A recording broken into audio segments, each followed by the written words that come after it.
Hello everyone. Welcome to my channel Shraddha's Gita Challenge Day 53 અધ્યાય 2 શ્લોક number 6. શ્લોક number 6 આ રીતે છે. ન ચૈતદ્વિદ્મઃ કતરનો ગરીયો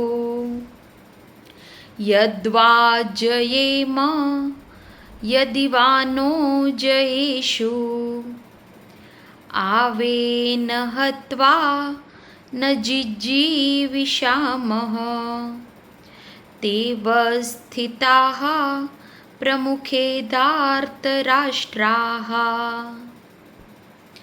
આ શ્લોકનો અર્થ આ રીતે છે.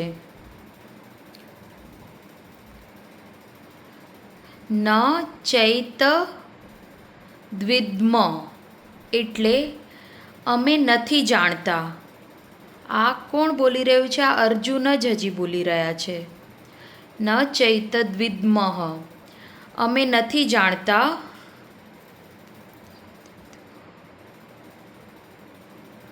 ન ચૈત દ્વિદ્મઃ કતરન્નો ગરીયો કે શું અમારા માટે શ્રેષ્ઠ છે. ગરીયો એટલે શ્રેષ્ઠ છે. બરાબર છે. યદ્વા યજેમ અમે જીતી જઈએ એ કે યદિવાનો જયેશુ એ લોકો અમને જીતી જાય તે. અમે જીતીએ એ શ્રેષ્ઠ છે કે સામેવાળા અમને જીતી લે એ શ્રેષ્ઠ છે. આવેન હત્વા આ લોકોને મારીને હણીને ન જીજીવિષામ અમને જીવવાની ઈચ્છા નહીં રહે. તેવ સ્થિતા જે લોકો અમારી સામે ઊભા છે. પ્રમુખે એટલે ઊભા છે. પ્રમુખે ધાર્તરાષ્ટ્રાઃ ધૃતરાષ્ટ્રના પુત્રો. આ શ્લોકનો અર્થમાં અર્જુન એવું કહે છે કે અમને કંઈ જ ખબર નથી કે અમારા માટે કયો નિર્ણય લેવો શ્રેષ્ઠ છે.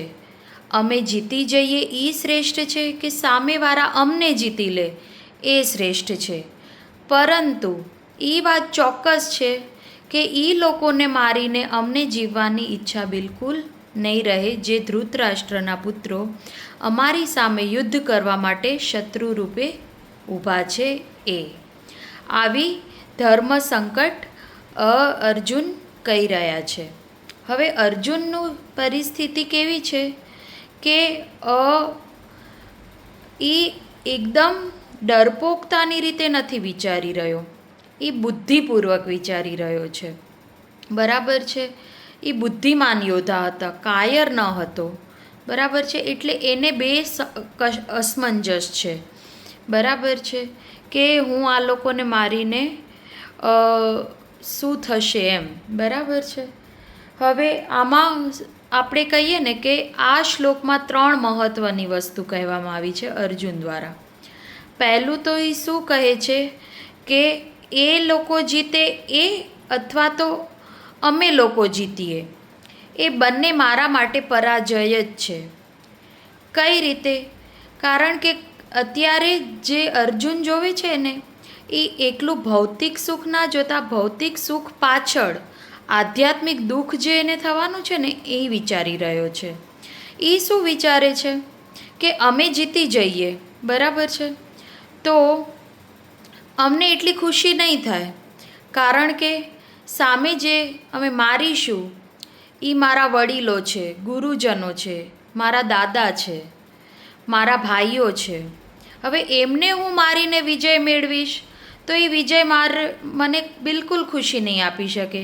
એ વિજયથી અમે ખુશ નહીં રહી શકીએ. અથવા બીજું કે એ લોકો અમને જીતી જાય તો અમારું નાશ જ છે, અપમાન જ છે. એટલે બંને રીતે અમારો પરાજય જ કહી શકાય. એકે જીત મને ખુશી આપી નથી રહી, એકે વસ્તુ મને ખુશી નથી આપી રહી. એટલે આ વસ્તુમાં અર્જુન દ્વંદ્વમાં ફસાયેલો છે. શાસ્ત્રની ભાષામાં કહીએ ને તો એની બુદ્ધિ અત્યારે સ્તબ્ધ થઈ ગઈ છે. એને કાર્પેણ્ય દોષમ કહેવામાં આવે છે. એટલે બુદ્ધિ લકવો મારી ગઈ છે. એની બુદ્ધિ સ્તબ્ધ થઈ ગઈ છે. બરાબર છે.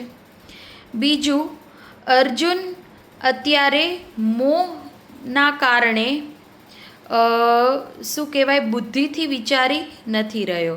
અત્યારે એનો જે વિચારી રહ્યો છે કે સામે એ શું કહે છે કે ધૃતરાષ્ટ્રના પુત્રો એ એવી રીતે સંબોધે છે, પોતાના શત્રુ તરીકે નથી સંબોધતો.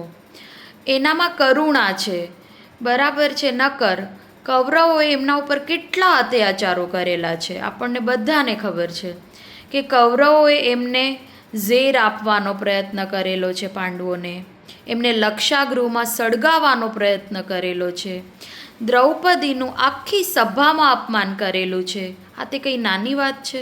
આપણે પણ વિચારીએ કે આપણા કુટુંબમાં પણ આપણું કોઈ નાનું સીવું અપમાન કરી જાય ને, તોય આપણા મનમાં કેટલા ટાઈમ સુધી એની રહે. એ વ્યક્તિ સામો આવે ને તોય આપણે એના સાથે બોલવું ના ગમે કે આને મને આવી રીતે ટોન્ટ માર્યો હતો, કે એને મને આવી રીતે ખોટું કહ્યું હતું. બરાબર છે. પણ અર્જુનનું મન કેટલું મોટું છે, તો એ અત્યારે પોતાના ભાઈઓ જ માને છે, એ સંબંધીઓ તરીકે જ માને છે. આ બધી વસ્તુ અત્યારે એને ધ્યાનમાં આવી નથી રહી. બરાબર છે.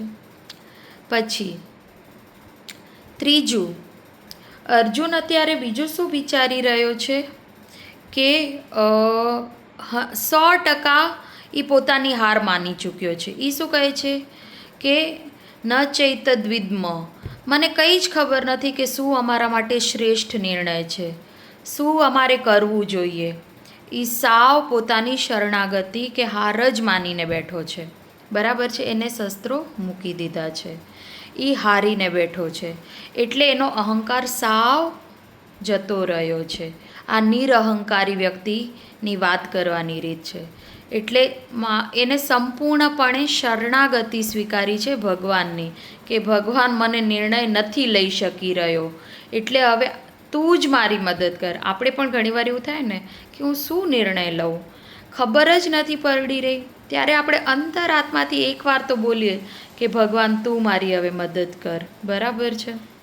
કે મને રસ્તો નથી સૂઝી રહ્યો, તું રસ્તો બતાવ. એટલે અર્જુન આ જ શબ્દ વાપરી રહ્યો છે કે ભગવાન મને ખબર જ નથી પડી રહી કે શું મારા માટે શ્રેયકર છે, કયો નિર્ણય મારા માટે શ્રેષ્ઠ છે. એટલે સંપૂર્ણ શરણાગતિ સ્વીકારી છે. એટલે આ અધ્યાયનો જે આ શ્લોક છે ને, 6ઠ્ઠો શ્લોક, એ જ્ઞાન આપવાનો એક મોટો વળાંક કહી શકાય આપણે. બરાબર છે. કારણ કે આ શ્લોકમાં અર્જુનના શબ્દ સંપૂર્ણપણે શરણાગતિના શબ્દ છે. એટલે એ સંપૂર્ણ શરણાગત થઈ અને સાચા જ્ઞાનના રસ્તે જઈ રહ્યો છે. એટલે આ વળાંક કહી શકાય ગીતા જ્ઞાનનો. બરાબર છે. એટલે આ શ્લોકમાં અર્જુને સંપૂર્ણપણે પોતાની શરણાગતિ સ્વીકારેલી છે. તો તમને આ શ્લોક કેવો લાગ્યો? જો ગમ્યો હોય તો મારા ચેનલને લાઈક, શેર અને સબસ્ક્રાઈબ કરો. Thank you.